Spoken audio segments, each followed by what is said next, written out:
Desde su liberación en enero de 1945, el complejo Auschwitz se ha transformado en sinónimo de brutalidad y horrores inhumanos. Dentro de esas paredes se cometieron algunos de los crímenes más salvajes de la historia humana. Miles de personas lograron sobrevivir a ese infierno y dieron a conocer las aberraciones que allí se llevaron a cabo. En este nuevo video de Historia Militar vamos a conocer algunos de los castigos y penas que se utilizaban dentro del campo de exterminio más infame de la Segunda Guerra Mundial. Auschwitz era el campo más grande establecido por la Alemania nazi. Era un complejo enorme dentro del cual operaban 2 campos de trabajos forzados y uno de exterminio. Para su funcionamiento se dividía en Auschwitz I, Auschwitz II o Birkenau y Auschwitz III, conocido como Monowitz. Más de 1 millón de personas perdieron la vida en esas gigantescas instalaciones y 9 de cada 10 eran de origen judío. El infierno comenzaba antes de ingresar. Sobre la entrada al campo había un cartel que anunciaba Arbeit macht frei, lo que significa el trabajo te hace libre, una macabra ironía ya que ocurría todo lo contrario. El trabajo se convertía en otra forma de genocidio que los nazis llamaban exterminio a través del labor, es decir, destruir a las personas al mismo tiempo que se aprovechaba su capacidad productiva. Aquellos que gracias a su estado de salud escapaban de la muerte inmediata en Birkenau eran preparados para la tortuosa vida del trabajo. Les afeitaban la cabeza y les tatuaban un número de identificación en el antebrazo izquierdo. Despojarlos de identidad era la primera de muchas torturas que les deparaba Auschwitz. Los hombres eran obligados a vestir harapientos, pantalones y chaquetas a rayas. Las mujeres usaban vestidos de trabajo. A ambos géneros se les daban zapatos que no eran del tamaño apropiado, generando deformidades y laceraciones en los pies. Los prisioneros no tenían ninguna muda de ropa y dormían con los mismos harapos con los que trabajaban durante el día. Por esta razón proliferaban enfermedades e infecciones que terminaban cobrándose la vida de miles. En ese contexto era frecuente que los prisioneros cometieran errores o intentaran mejorar su nefasta calidad de vida. Cualquiera de esas actividades era severamente castigada. La regulación de los trabajos forzados en Auschwitz partía de órdenes escritas diseñadas por el director del campo, así como de recomendaciones de las SS. Las infracciones más comunes estaban relacionadas con intentos de obtener comida adicional, así como también no trabajar de forma satisfactoria. Incluso eran motivo de reprimenda cosas triviales como fumar, descansar en momentos inadecuados o utilizar ropa no aprobada por la Alemania nazi. Hasta el intento de suicidio era castigado dentro de las instalaciones. Si un prisionero tomaba esa decisión para escapar del infierno, lo mejor era acertar con el método. De sobrevivir, las penas eran realmente severas. Si bien existía un reglamento conocido como Código Penal y Disciplinario, donde se especificaba el castigo que correspondía a cada falta, las penas solían ser arbitrarias y dependían de la morbosa imaginación de los directivos y carceleros. Usualmente los prisioneros recibían castigos diferentes para ofensas idénticas. El más frecuente de los flagelos era el confinamiento en el bloque 11, una instalación dentro del campo principal que se volvió infame por sus condiciones de vida. En Auschwitz, el bloque 11 era una suerte de prisión dentro de la prisión. Allí iban aquellos que cometían algún tipo de infracción, pero también las personas que aguardaban a ser eliminadas mediante los métodos más variados. De hecho, fue en esa porción de Auschwitz donde se realizaron las primeras ejecuciones utilizando el gas Zyklon B. También había varias recámaras de tortura para las más variadas técnicas de destrucción física. Esto podía incluir la reclusión sin alimentos o permanecer en las celdas Stiesele, en las cuales los prisioneros solo entraban parados. Eran de tan solo 1 metro cuadrado y tenían un pequeño orificio para respirar. Los prisioneros podían pasar hasta 20 días en esas instalaciones, siendo obligados a trabajar durante el día aún sin haber podido conciliar un descanso apropiado. En este contexto, los guardias y oficiales de Auschwitz tenían piedra libre para implementar los métodos de tortura más infames.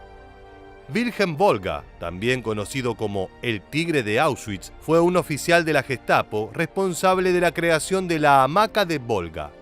Se trataba de una barra de hierro suspendida por cadenas. El prisionero desnudo era colocado encima, con las muñecas atadas en los tobillos. La hamaca se balanceaba y el prisionero era golpeado mientras que Volga lo interrogaba. El mareo y los golpes terminaban en frecuentes desmayos y, después de un tiempo, en la muerte. Los pisos del bloque estaban repletos de dientes y piel de las víctimas de Volga. El olor a productos químicos de limpieza y sangre generaba una atmósfera insoportable. Otros nombres propios realmente infames son los de María Mandel y su aprendiz, Irma Grese. Ambas estaban encargadas de la población femenina de Auschwitz y gustaban de castigar sexualmente a las prisioneras. Abusos constantes, latigazos e incluso ataques con perros eran el precio a pagar ante la más mínima ofensa o error en las tareas diarias. Como te comentamos previamente, dentro de Auschwitz funcionaban 3 campos, siendo el número 2 el destinado al exterminio. Auschwitz-Birkenau fue establecido en 1941 a 3 kilómetros de la instalación principal, con el objetivo de acelerar el proceso de exterminio que realizaban los alemanes. A medida que la guerra avanzaba, la necesidad de purgar prisioneros se acrecentaba y no había suficiente trabajo para matar de cansancio a los reos. En Auschwitz-Birkenau operaban 4 crematorios con cámaras de gas. Cada una podía recibir hasta 2.500 prisioneros por turno. Luego de la ejecución, el castigo más duro que llevaban a cabo los nazis era obligar a otros prisioneros judíos a buscar dientes de oro y objetos de valor entre los restos de los recién fallecidos. Este grupo era conocido como Sonderkommandos y entre sus tareas se encontraba cortar y recoger el pelo de las mujeres asesinadas. También el de escoltar a las futuras víctimas hacia las cámaras de gaseamiento, personas con las que compartían origen étnico y hasta relaciones familiares. Los Sonderkommandos por muchos años fueron vistos como colaboradores, pero en realidad eran obligados a cumplir estas funciones. Si fallaban en su recolección de objetos valiosos, el responsable era arrojado a las llamas. Pasando nuevamente al edificio principal, allí operaba el bloque 10, lugar donde Josef Mengele realizó gran parte de sus experimentos en humanos. Mengele estaba especialmente interesado en los gemelos, las personas con heterocronía, enanos y todo tipo de anomalías genéticas.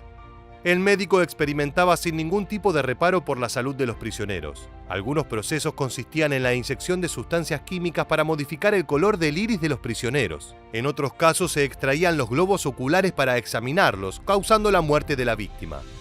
En uno de los procedimientos más infames, Mengele cosió a 2 bebés gitanos en un intento de crear gemelos siameses.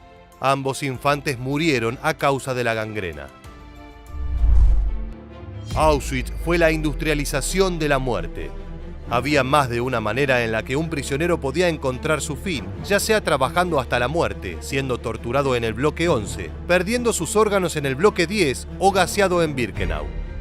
En total, más de 1.300.000 personas pasaron por la instalación y 1.100.000 perecieron.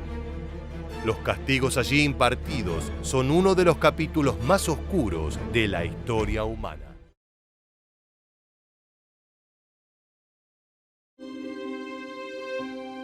Hace más de 90 años, el 22 de marzo de 1933, el régimen nazi edificó uno de sus primeros y más abominables centros de exterminio, el campo de concentración de Dachau. Más que una prisión, se convirtió en un sombrío modelo para la futura maquinaria de muerte.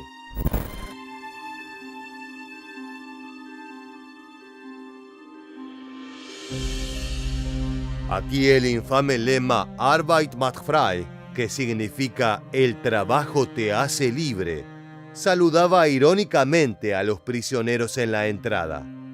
Creado apenas unas semanas después de que Adolf Hitler ascendiera al cargo de canciller. Este lugar de horror estaba ubicado en los límites de la ciudad de Dachau, a solo 12 millas al norte de la resplandeciente Múnich, zona estratégica para los nazis. Además de los asesinatos masivos, el campo fue un escenario macabro para experimentos médicos, trabajos forzados, violaciones en cadena, torturas físicas, psicológicas y sobre todo, hambre. Si bien abarcó grandes kilómetros y distintos terrenos, las extensiones de este infierno se conocían simplemente como Dachau, un nombre que resonaría en la historia como un símbolo de la crueldad humana. Acompáñanos en esta nueva entrega de Historia Militar para conocer los detalles más espantosos del primer modelo de los campos de exterminio nazi. Comencemos.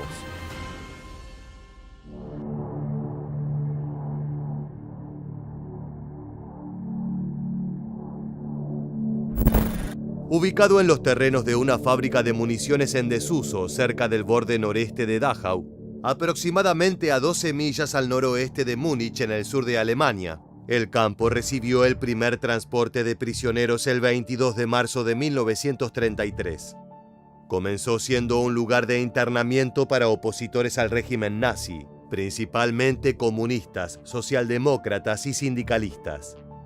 Heinrich Himmler, quien fue el segundo máximo jerarca nazi y entonces presidente de la policía de Múnich, lo bautizó oficialmente como el primer campo de concentración para prisioneros políticos, que según él iba a restaurar la calma en Alemania. Sin embargo, con el tiempo la población del campo se diversificó para incluir a testigos de Jehová, gitanos, hombres homosexuales e individuos catalogados como asociales. Inicialmente diseñado para alojar a 5.000 prisioneros, para el final de la guerra el hacinamiento superaría por 195.000 su capacidad inicial.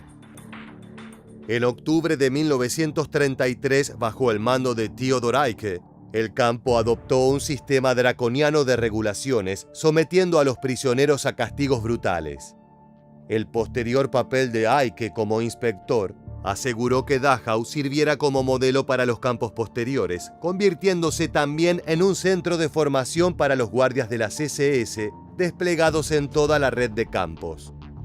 A principios de 1937, las SS comenzaron la construcción de un complejo expansivo de edificios en los terrenos originales del campo. Esta ardua tarea comenzó con la demolición de la antigua fábrica de municiones, llevada a cabo por prisioneros en condiciones deplorables. Aunque se construyó una cámara de gas en Dachau junto al crematorio, nunca se utilizó para asesinatos masivos. Las masacres se llevaron a cabo mediante fusilamientos, ahorcamientos, pero sobre todo a través de un paulatino y cruento proceso de hambruna, trabajos forzados y exposición al frío.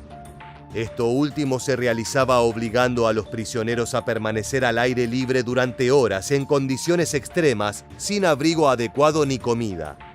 También se sabe que algunos prisioneros eran rociados con agua helada y luego dejados a la intemperie para que se congelaran. Pero no solo se trataron de presos políticos. En cuanto a las víctimas de la solución final, el número de prisioneros judíos en Dachau aumentó con la intensificación de su persecución.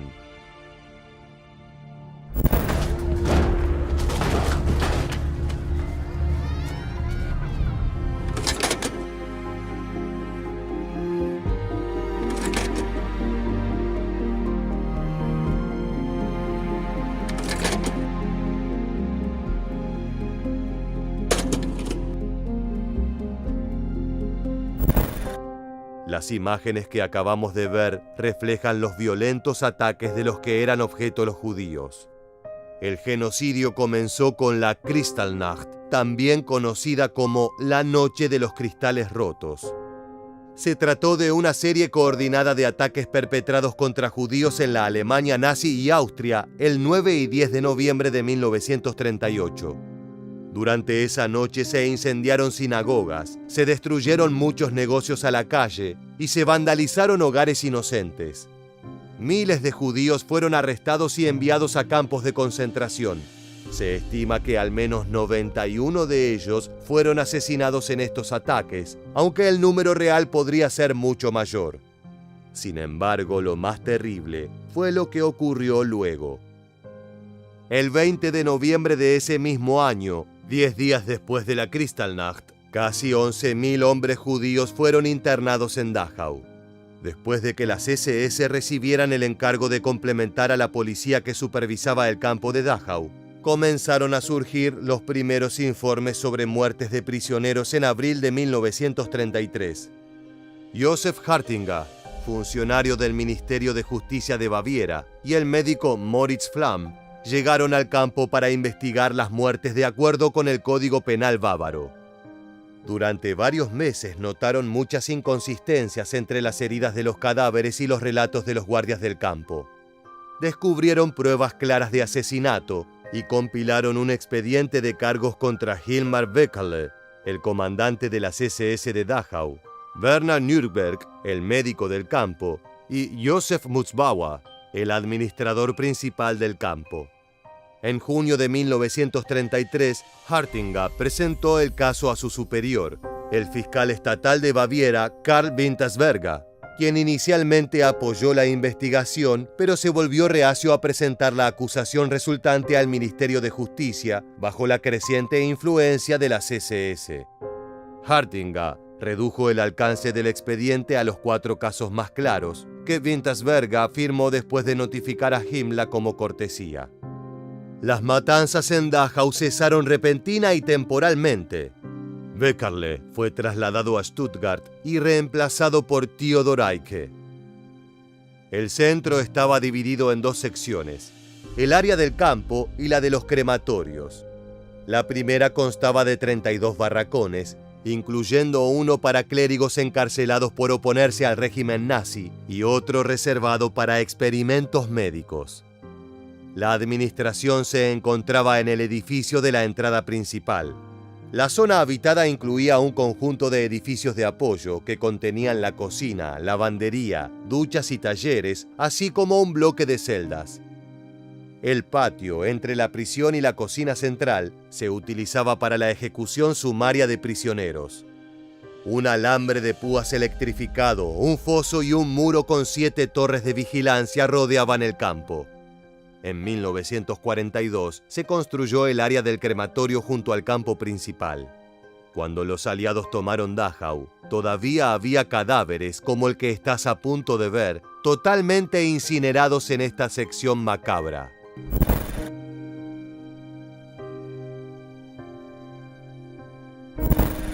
Esta zona incluía el antiguo crematorio y el nuevo centro de incineración con una cámara de gas. No obstante, en lugar de usarse para gasear, los prisioneros eran sometidos a una selección. Aquellos juzgados como demasiado enfermos o débiles para continuar trabajando, eran enviados al centro de eutanasia del castillo Hartheim cerca de Linz, Austria. Allí, más de 2.500 prisioneros transferidos de Dachau fueron asesinados en las cámaras de gas. Además, se llevaron a cabo ejecuciones masivas por disparos, primero en el patio del búnker y más tarde en un campo de tiro de las SS especialmente diseñado. En 1943 se establecieron 123 subcampos en el sistema de Dachau, aprovechando la mano de obra forzada de los prisioneros para la construcción de fábricas cercanas al campo principal. 11 de estos subcampos, denominados Kaufering, se distinguían por un número al final de cada nombre. Todos estos tenían un propósito específico: construir 3 fábricas subterráneas como parte del proyecto Ringeltaube, destinado a la producción del avión de combate alemán Messerschmitt Me-262. Durante los últimos días de la guerra, en abril de 1945, los campos de Kaufering fueron evacuados y aproximadamente 15.000 prisioneros fueron trasladados al campo principal de Dachau. Cabe aclarar que el trabajo forzado de los prisioneros era uno de los propósitos de los subcampos, pero no el único. Como señalamos anteriormente, este centro del horror se convirtió además en un macabro laboratorio donde los médicos y científicos nazis llevaron a cabo experimentos brutales en los prisioneros, utilizando sus vidas como moneda de cambio para sus investigaciones sádicas. Genia Obev fue una de las sobrevivientes que pudo testimoniar estas prácticas. Nunca había visto un aparato de rayos X. Tenía buena salud. Nunca había visto esas cosas. Recuerdo muy bien cómo era. Era un aparato de rayos X muy grande, con 2 bastidores. Te ponías entre esos 2 bastidores y con una plancha de madera delante y otra detrás. Desde 1942, estos hombres de bata blanca se embarcaron en una serie de atrocidades médicas sin precedentes. Uno de los horrores que se llevó a cabo fue el estudio de la hipotermia y la altitud. Los prisioneros fueron sometidos a condiciones de frío extremo y alturas elevadas para simular situaciones que podrían enfrentar los pilotos en combate aéreo. Llevaron al límite su resistencia hasta causar la muerte de muchos por congelación y falta de oxígeno. Los nazis también buscaron encontrar formas de convertir el agua de mar en una fuente de supervivencia para los pilotos que se viesen obligados a aterrizar en el océano. Los prisioneros fueron obligados a beber agua de mar e ingerir diferentes sustancias en un intento macabro de purificar el agua salada. Los resultados fueron nefastos. Muchos sufrieron enfermedades graves, lentas y dolorosas, que los llevaron a la muerte por ingestión forzada de sustancias tóxicas. Asimismo, los médicos nazis estudiaron los efectos del congelamiento en los animales de sangre caliente e infectaron a los judíos con malaria. Los registros originales de los experimentos fueron destruidos por los nazis para ocultar las atrocidades. Lo que sabemos de lo ocurrido es gracias a los sobrevivientes. Estabas desnuda de cintura para abajo. Tenías que estar callada, no podías gritar. También se administraron diferentes medicamentos en los reclusos para estudiar los efectos. Sin embargo, la falta de rigor y los delirios de esta pseudociencia llevó a la mayoría a la muerte. Aparte de los experimentos, en Dachau, otra especialidad macabra fueron los barracos de los sacerdotes, o Priesterblock en alemán. En 1940, los nazis secuestraron a clérigos de diversas denominaciones de toda Alemania y de otros campos en los más de 20 países ocupados por los nazis. La mayoría de ellos eran sacerdotes católicos, muchos de los cuales procedían de Polonia, que se habían opuesto vehementemente al régimen nazi y que habían denunciado las atrocidades cometidas. En total, alrededor de 3.000 clérigos sufrieron en Dachau. Durante aquel oscuro período, estos sacerdotes se enfrentaron a una serie de desafíos, desde la persecución ideológica hasta las brutales condiciones de vida en el campo. Sin embargo, su resistencia y solidaridad se vieron aún más puestas a prueba cuando estalló una epidemia de tifus en el campo a principios de 1945. Ante la necesidad desesperada de atención médica, algunos sacerdotes valientes se ofrecieron como voluntarios para cuidar a los enfermos. El hacinamiento, la falta de higiene personal y la escasez de alimentos contribuyeron al rápido contagio y propagación del tifus. Incluso después de que los soldados estadounidenses liberaran el campo, este permaneció sellado durante semanas bajo estricta cuarentena debido al brote. La devastadora epidemia se cobró la vida de más de 10.000 personas, incluyendo a varios cientos de sacerdotes católicos que habían permanecido en Dachau hasta el final. Estos hombres de fe, que habían dedicado sus vidas al servicio de los demás, sucumbieron a una enfermedad terrible en medio de la angustia y el sufrimiento generalizado. Los prisioneros fueron sometidos a trabajos forzados desde el comienzo de su internación. Inicialmente se los obligaba a trabajar en la operación diaria del campo, en proyectos de construcción diversos y en pequeñas industrias artesanales establecidas dentro del propio campo.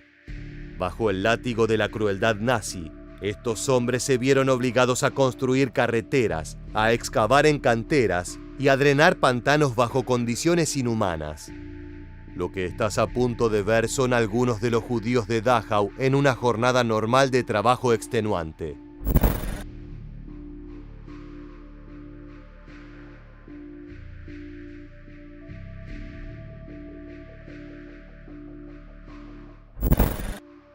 Durante el avance de la guerra, el uso de prisioneros de campos de concentración se volvió crucial para la producción de armamentos alemanes. En un esfuerzo por aumentar la producción bélica, en el verano y otoño de 1944, se establecieron campos satélites bajo la administración de Dachau, cerca de las fábricas de armamentos en el sur de Alemania. Miles de prisioneros fueron sometidos a un trabajo extenuante, sin descanso adecuado ni alimentación suficiente, bajo la constante vigilancia y el látigo de los guardias. Los testimonios describen escenas desgarradoras de prisioneros colapsando en el trabajo, sus cuerpos exhaustos cayendo al suelo mientras el aire se llenaba con el lamento de la desesperación. Para muchos, la muerte se convertía en una liberación de su agonía, un escape final de una existencia marcada por la brutalidad y el sufrimiento. La admisión, el registro y el interrogatorio de los detenidos estaban impregnados de comentarios despectivos por parte de los funcionarios de las SS. Los prisioneros eran pisoteados y golpeados durante la lista nominal. El trabajo forzado incluía tareas inútiles y arduas, diseñadas para agotar a los prisioneros física y mentalmente. Durante estas jornadas extenuantes no había identidad posible. Así lo testimonia este sobreviviente italiano. Tu qui sei un numero, non hai nessun diritto, solo doveri. Ricordati che sei un numero. Le parole che si hanno detto appena arrivati dentro il campo. El área de prisioneros estaba altamente protegida para evitar fugas. Una zona de nadie de 3 metros de ancho era el primer marcador de confinamiento para los prisioneros. Entrar en esta zona provocaba disparos mortales desde las torres de vigilancia. Los guardias arrojaban las gorras de los internos a esta área, resultando en la muerte de aquellos que intentaban recuperarlas. Los presos más desesperados, al ser testigos de esto, hacían uso de la crueldad de los alemanes e ingresaban al área para acabar en un instante con una vida que para ellos ya no valía nada.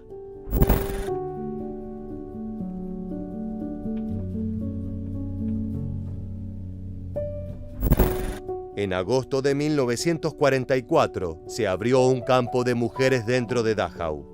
Las prisioneras, muchas de ellas transferidas del campo femenino de Ravensbrück, enfrentaban la constante amenaza de abuso físico y sexual por parte de los guardias y otros funcionarios del campo. El poder arbitrario sobre sus vidas las dejaba vulnerables a la explotación y el maltrato. Esta situación se intensificó durante los últimos meses de la guerra, cuando las condiciones en el campo se deterioraron drásticamente.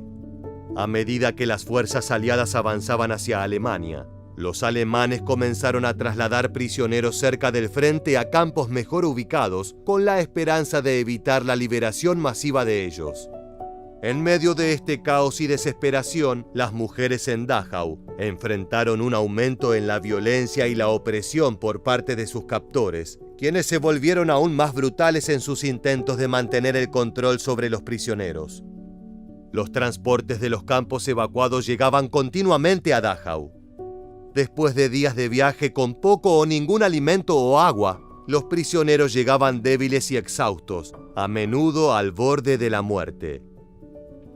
Debido a los repetidos traslados desde el frente, el campo estaba constantemente abarrotado y las condiciones de higiene eran inhumanas. Desde finales de 1944 hasta el día de la liberación, murieron 15.000 personas, alrededor de la mitad de todos los prisioneros detenidos en Dachau. Entre ellos, 500 prisioneros de guerra soviéticos fueron ejecutados por fusilamiento. Este período final en Dachau estuvo marcado por una congoja indescriptible. La desesperación y la desesperanza llenaban el aire, mientras que la muerte y la agonía eran compañeras constantes para aquellos atrapados en el horror de Dachau. La falta de alimentos, agua y atención médica adecuada exacerbó el sufrimiento, mientras que las enfermedades y la violencia arbitraria se cobraban vidas a un ritmo alarmante. Muchos padres debían tomar la decisión de sacrificar sus raciones de comida para dárselas a sus hijos. Come posso dimenticare il fatto che mio padre si levava il pezzetto di pane per me? È una cosa che è inimmaginabile oggigiorno. La marcha de la muerte desde el campo de concentración de Dachau fue una odisea de horror que reflejó la crueldad y la desesperación del régimen nazi en sus últimos días. El 24 de abril de 1945, mientras las tropas estadounidenses se acercaban al campo, El comandante y un destacamento de guardias forzaron a entre 6.000 y 7.000 prisioneros, ya debilitados por años de brutalidad y privaciones extremas, a emprender una marcha de 6 días hacia el sur, rumbo a Oirasburg, y luego hacia el este en dirección al Tegernsee. La marcha fue una prueba de resistencia física y mental inimaginable. Los prisioneros iban descalzos, con ropas raídas y apenas recibían alimento o agua. Cada paso era una agonía, y aquellos que no podían mantener el ritmo eran cruelmente ejecutados por los guardias. Muchos otros sucumbieron al agotamiento, cayendo al suelo y siendo pisoteados por los que venían detrás de ellos, o simplemente dejados atrás para morir.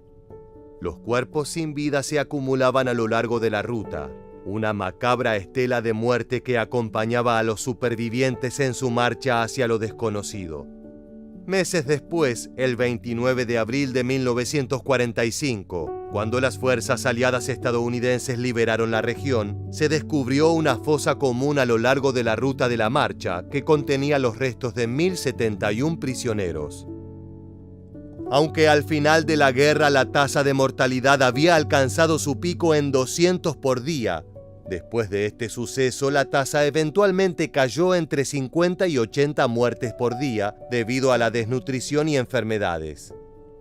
Como dijimos, además del abuso directo de las SS y las duras condiciones, las epidemias de tifus y hambruna fueron brutales.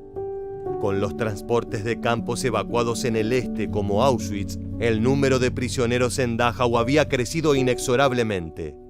Esto se vio reflejado en un mayor hacinamiento y en un aumento constante de la tasa de mortalidad. Dentro del campo, los aliados encontraron aún más cadáveres, a menudo desnudos, tendidos en el mismo lugar donde habían caído en las últimas horas o días antes de la liberación del campo. A veces los cadáveres estaban apilados por encima de otros como leña. Para muchos soldados, ver estas atrocidades dio un nuevo significado a la guerra. Se dieron cuenta de que no solo luchaban contra un enemigo, sino contra el mal en estado puro. Los nazis intentaron incinerar todos los cadáveres que pudieron antes de abandonar el centro de exterminio, pero eran demasiados. La llegada de los estadounidenses y los soviéticos desencadenó un episodio de brutalidad. Traumatizados por la visión de montones de cuerpos famélicos y las condiciones de vida inhumanas de los prisioneros, perpetraron ejecuciones a sangre fría de varios centenares de nazis que no habían huido del lugar. El número de víctimas difiere en cada informe. Algunos especulan que más de 100 soldados alemanes murieron, mientras que otros informan que de 30 a 50 soldados fueron asesinados durante la captura del campo. A este acontecimiento ocurrido el 29 de abril de 1945 se le conoce como la masacre de Dachau. Este lugar significó un modelo de exterminio para la industrialización de la muerte a escalas inimaginables, que al final de la guerra se contaron por millones. Hoy en día las instalaciones del complejo funcionan como un museo conmemorativo.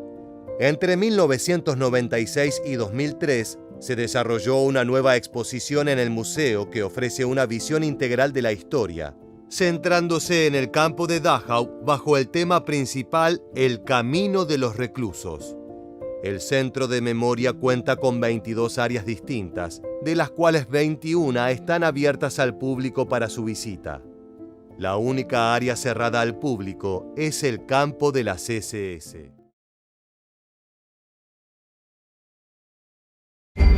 Íbamos a morir de miseria y hambre. Cuando llegamos a Ravensbrück, lo primero que vi fue un carro con todos los muertos apilados, sus brazos y piernas colgando, y bocas y ojos bien abiertos. Nos redujeron a nada.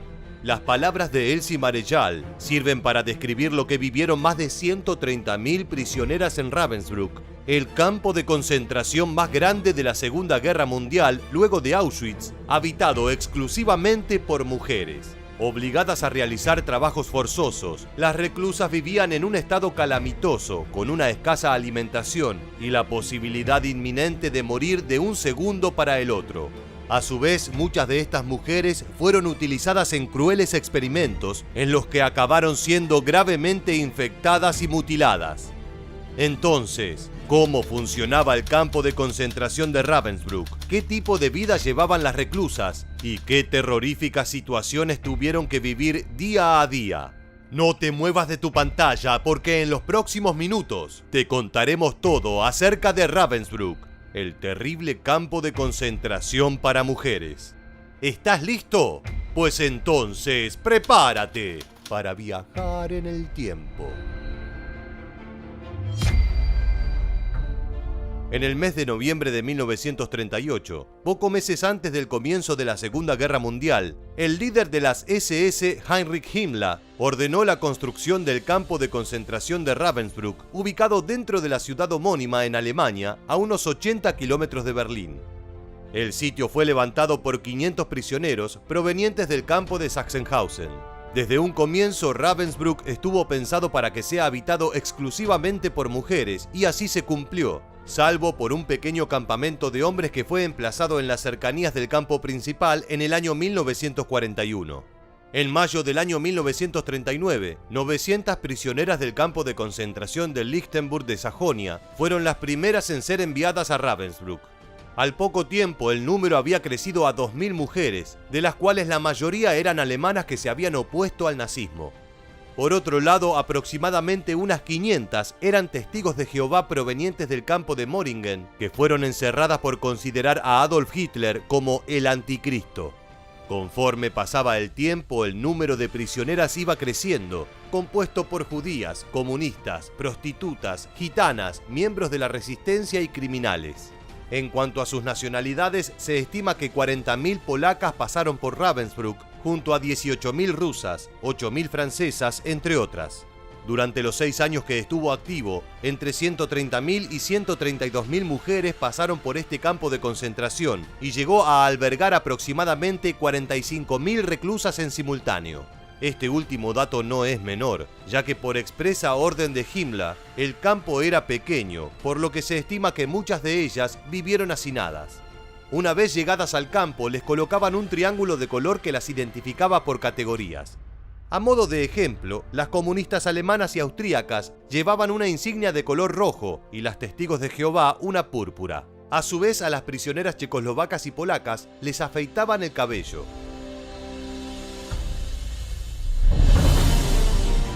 Respecto a la vida dentro de Ravensbrück, las prisioneras estaban distribuidas en 12 barracones con literas de madera de 3 niveles. En cuanto a las raciones de alimentos, cabe destacar que eran sumamente escasas y que a partir del año 1941 disminuyeron incluso en la calidad. A medida que pasaban los años, la ocupación iba aumentando y en enero de 1945, la capacidad del campo se encontraba superpoblada. En vastas oportunidades, las autoridades de las SS sometían a las prisioneras a selecciones, en las que separaban a quienes consideraban débiles o con heridas de gravedad, para luego asesinarlas. Incluso luego del año 1942, cerca de 1.600 prisioneras fueron enviadas al sanatorio de Bernburg, equipado con cámaras de gas. Ese mismo año en Ravensbrück se dio inicio a la realización de experimentos médicos con más de 80 prisioneras vivas, a las que llamaban Kaninchen o conejos. Entre algunas prácticas, los médicos de las SS realizaron varias amputaciones y a su vez les cortaban los huesos a algunas mujeres para luego trasplantárselos a otras. A su vez cortaban músculos de las piernas para luego infectarlos con bacterias virulentas y probar la eficacia de sustancias químicas como las sulfonamidas. Dentro de dichas prácticas, desprendían nervios e introducían trozos de madera o vidrio en los tejidos.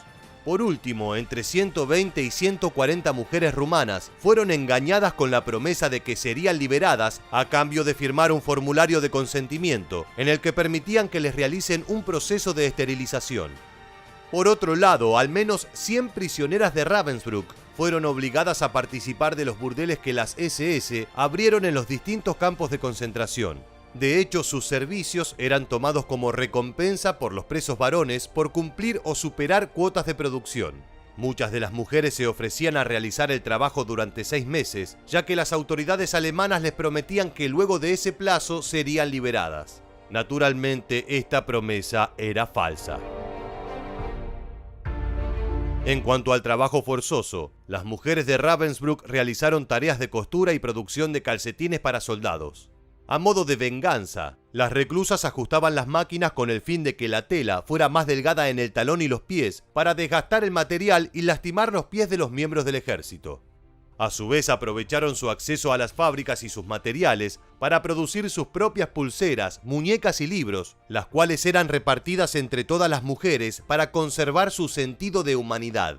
Según Annise Postel-Vinay, superviviente de Ravensbrück, la solidaridad entre mujeres nos salvaba. Era una necesidad vital. Nos ayudábamos mutuamente. Cuando una amiga caía enferma, hacíamos todo lo posible por ayudarla. En enero de 1945, Ravensbrück albergaba cerca de 45.000 mujeres y aproximadamente 5.000 varones del campo aledaño.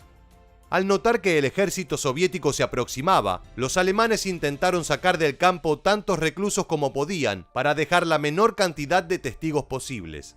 Es así que formaron una columna que superó la mitad de prisioneros y prisioneras totales para iniciar camino en dirección a la región de Mecklenburg, en una de las más trágicas marchas de la muerte que tuvo la Segunda Guerra Mundial. Finalmente, la mayoría de las mujeres presentes fueron asesinadas, mientras que las pocas sobrevivientes fueron violadas por los soldados soviéticos.